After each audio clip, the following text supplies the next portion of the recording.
Hun children to do this year, the Queen Quet in the Gullah Cunneckshun, live from We Gullah Geechee Land and Legacy World Tour. Hun children know these your face, yeah. Sister Glenda, here the children back home, yeah. How Hunter to do? Brother Kwame.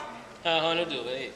We're so glad that 100 children are following. We know y'all are tweet this year. We know y'all are Facebook, y'all are Instagram, y'all know what we are doing, things like that. Where you can see we on the stage and things like that. We at this year's school down in La Florida, in Ocala. Now, 100 children tune in to Gullah Geechee TV. That 100 going to see a little bit more of what we've been to do down here.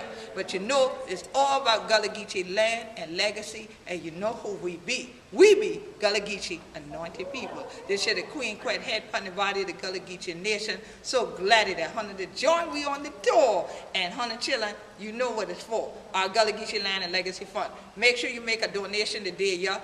Ain't no nation like a donation, Kwame tell me before anymore. I know y'all are laughing, but I'm serious. Go and make a donation. No, for real. So we love y'all. Much love and things like that to the family. And 100 children know if 100 did with me, 100 go I know. This y'all, the work going on. Peace and blessings.